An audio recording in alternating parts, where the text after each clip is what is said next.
Russia is continuing its attacks on defense facilities across Ukraine, including fuel depots, with this site in the western city of Lutsk getting hit overnight. With talks expected to start between the two warring sides, Ukraine's President Volodymyr Zelensky has struck a conciliatory tone. He seems to accept Russia's military presence in some parts of Ukraine in some form as part of any deal. I understand it's impossible to make Russia give up territory completely. That will lead to World War III. I understand completely. I'm aware. He's also confirmed he is willing to consider Ukrainian neutrality in the future, provided President Putin pulls back his forces. On Ukraine's western border with Poland, there's relative order after the chaotic exodus of refugees in recent weeks. In the early days of the conflict, with tens of thousands of people leaving Ukraine every day, this was one of the busiest crossings, with people lining up for a whole day just to get across into Poland. The numbers of people leaving has declined significantly, and there's also now been an increase in people coming the other way. Maria is coming back from the Czech Republic after leaving her hometown in eastern Ukraine that's now occupied by the Russians. I decided to come back because my husband is here, and it's very hard to be away from him. I was sad. Lyubov left the eastern city of Dnipro nearly 2 weeks ago, but is now returning also. I'm coming back to check on my mother and see what the situation is like. My daughter is 14 and I've left her with my older daughter in Poland. Any peace talks are likely to include the future of the bitterly contested coastal strip from Russian-controlled Crimea to the breakaway eastern regions in the Donbass. President Zelensky has revealed he is in regular contact with troops in the besieged city of Mariupol and seems to accept they face overwhelming odds. I tell them, if you feel you need to leave, if you feel it's the right thing to do, then do it. But he also says, so far, his soldiers have refused to give in. Rob McBride, Al Jazeera, Lviv. The UN Secretary-General has called for an immediate ceasefire in Ukraine.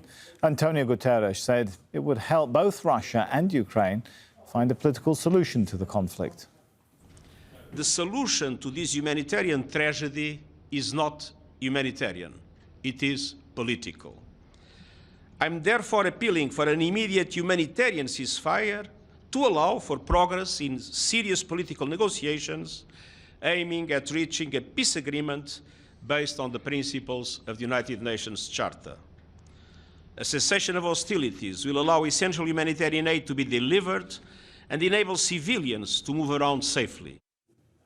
And Kristen Salumi joins us now from the UN headquarters in New York. So we heard the appeal there of Antonio Guterres. How much traction is that call for an immediate ceasefire gaining, though, amongst member states? Well, what we heard is the Secretary General attempting to capitalize on a General Assembly resolution that was passed late last week calling for just that, a humanitarian cessation of hostilities, a ceasefire, the term that he used, even stronger term. The General Assembly directed that call at Russia. 140 countries supported it. Obviously, there's immense concern at the United Nations about the humanitarian spillover, not only just the impact on Ukraine, but on other countries in the region and the world who rely on Ukraine for grain, the impact on food prices, and so on. Potentially spilling over and elsewhere into the conflict. So what we heard was Secretary General Antonio Guterres talking about efforts that he has implemented, including naming humanitarian chief Martin Griffiths to take on the job of attempting to work on a cessation of hostilities for humanitarian purposes, which could then lead the way to more substantive peace talks, because as we just heard there, he acknowledged that any lasting peace will have to be based on a political solution, not just the humanitarian solution, but using that humanitarian urgency as a common ground, as a way to move things forward. We'll see if the sides listen in any way, but he mentioned that he already has UN staff on the ground in Moscow and engaging with all sides in the conflict to try to make that happen. All right, Kristen, take us through the remarks Mr. Guterres made after that press conference about the Russian president. What did he have to say?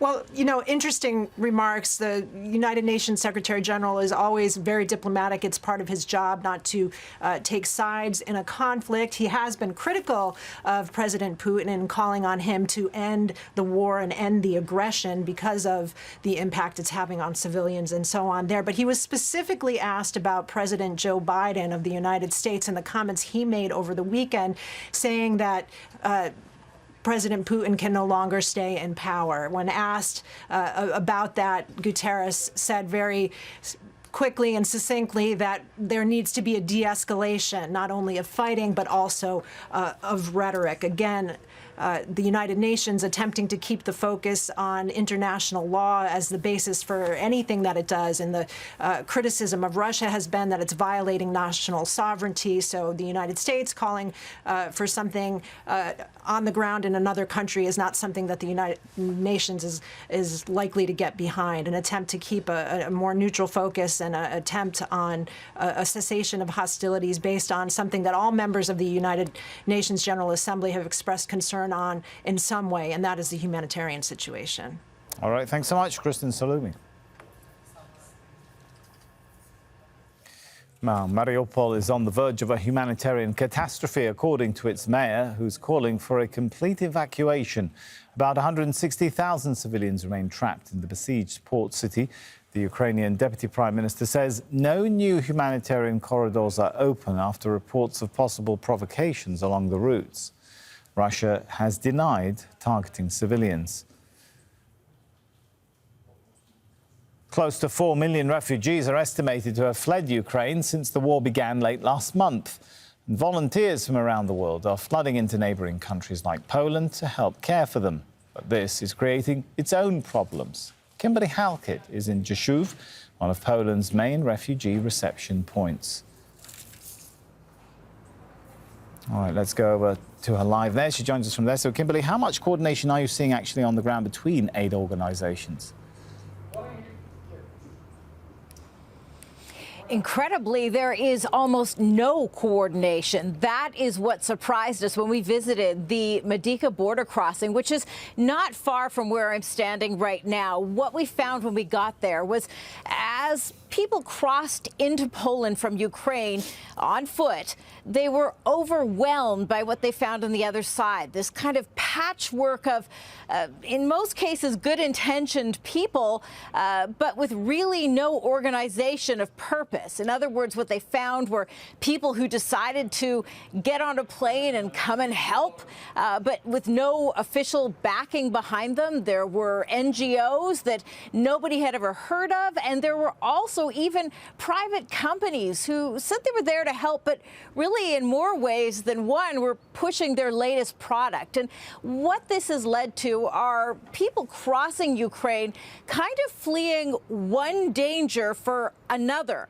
in that they don't have a plan, many of them. They were so focused on getting out of Ukraine, they didn't think about what would happen when they crossed into Poland and what they would do next. And that has left them open to the suggestion and the power of suggestion of people they can't necessarily trust. And as a result, this has left a lot of refugees particularly vulnerable. Kimberly, when we talk about those most at risk, what kind of assistance are they getting there? Well, those most at risk tend to be women, they tend to be children, and we even saw elderly and disabled that were not getting the services that they needed because there's absolutely no one in charge. There's no coordination. And as a result, we talked to the authorities in this area, we talked to local police and said, what are you doing to investigate the people that are showing up to help? How are you checking their backgrounds? And they said, they aren't. It's not our problem. We're not tasked tasked with this responsibility in any way. These people are just passing through, so it's really nothing to worry about. But the problem is that we're hearing that a lot of people are becoming victim and falling victim to the unscrupulous. And what this has really led to is the fact that since there is no one vetting, the aid is overwhelming. What this has really opened up is another industry that people don't want to admit, and that is human trafficking. And that's what we're going to be looking at Tuesday on Al Jazeera. This industry that has sprung up, one that the police say doesn't exist and is misinformation, even as they're handing out pamphlets at the Medica border crossing saying this is what you need to look out for if you want to protect yourself. So it's a controversial issue no one wants to talk about, but it's one that's on the rise. All right, we'll leave you there. Thanks so much, Kimberly Halkett.